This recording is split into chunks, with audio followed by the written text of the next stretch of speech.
Alright guys, flexible dieting, does it work? This is one of the most common questions that I get on my channels or on my social media. And the other day, the reason that I want to make this video is the other day I wrote on a girl's picture online and she kind of got mad or something like that. Whatever, it doesn't matter. Anyways, she posted a picture and saying, you know, if you fail to prepare, you prepare to fail, which is very true, guys. You got to prepare for things in life. You got to plan and prepare. Now, the thing is, she was eating the same meal 6 or 7 times over and over. So she was eating like chicken with broccoli 7 times. Now this is great. It works for guys that want to get ripped and girls that want to get ripped for a very short amount of time. I personally don't know anyone in the world that can eat that way for 7 or 10 years at a time, guys. So if you cannot sustain the way that you eat, and it doesn't look like a long-term sustainable method, chances are you're eventually going to fail at it. So if it's not a way that you personally think, okay, I can eat like this forever, then it's not sustainable, guys. I don't care how good you feel right now.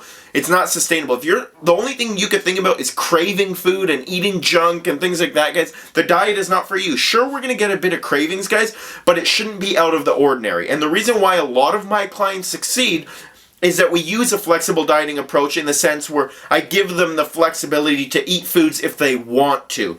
Now, the key word there is want to, and the reason why I say that is because you always want something that you can't have. The minute that I impose flexible dieting on some of my clients, I ask them weeks later, I'm like, did you eat this, or did you eat chocolate? They're like, no, I got sick of it.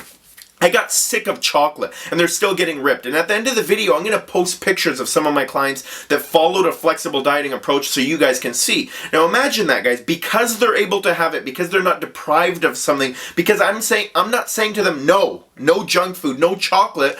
They're able to have it, and they don't even want it anymore. They're not binging. They're not creating bad relationships with food. They're not having all these bad cravings all the time, and they're becoming a lot more successful. And I'm always looking for ways that I can make my clients as successful as possible. For me, it's about making my business as great as possible, making my clients succeed as much as I possibly can. How do I do that? By implementing a mental side of things where they're going to succeed and it's not, unsustainable or unrealistic long term. Now, the way it works is that with flexible dieting, or if it fits your macros, which a lot of people call it, is that you can eat whatever you want as long as it fits within your macronutrients. And I'll tell you why this does work for the purpose of body composition, fat loss, muscle building, etc. Is when you're trying to lose weight or you're trying to gain weight, the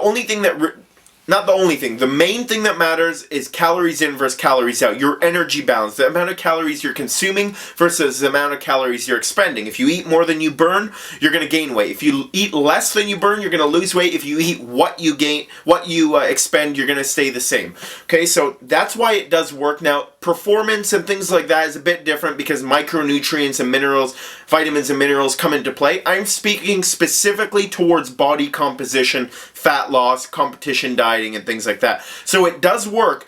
Now, I don't personally recommend that you go out there and eat as much shit food as you possibly can, and I personally don't think it could be done.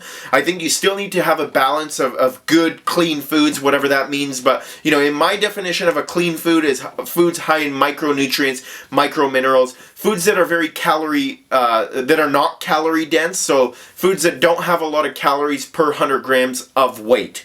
So, something like a chocolate bar would have a lot more calories per 100 grams than something like broccoli, obviously.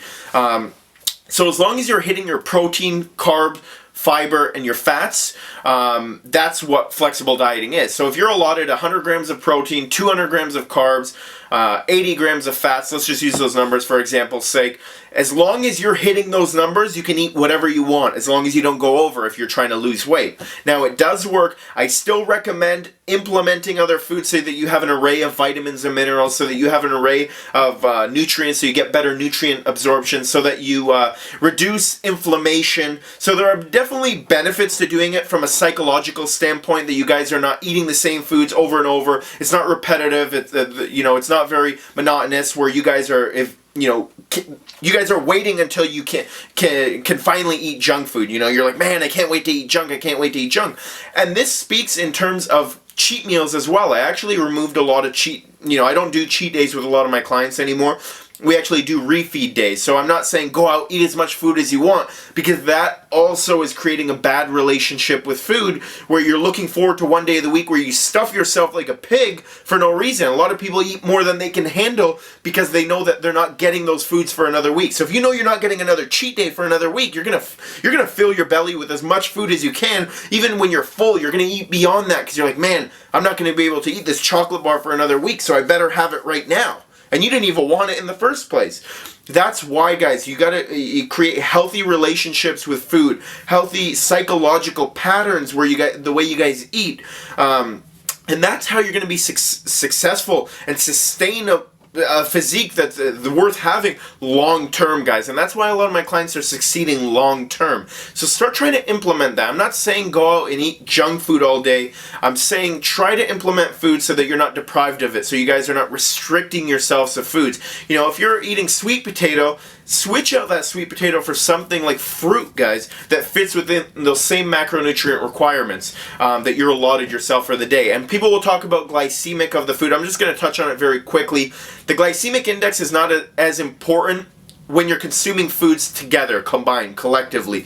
The reason why is the glycemic index, or the glycemic index of foods, is measured on an empty stomach. So they measure all these different carbohydrates consumed on an empty stomach, and then they look at the response it has to your insulin levels. Now this doesn't matter, because if now you're eating protein with a carbohydrate, the insulin spike of that food, or the glycemic index of that food, is going to change very drastically. Okay, guys? So try it out. I guarantee a lot of you guys are going to be very shocked.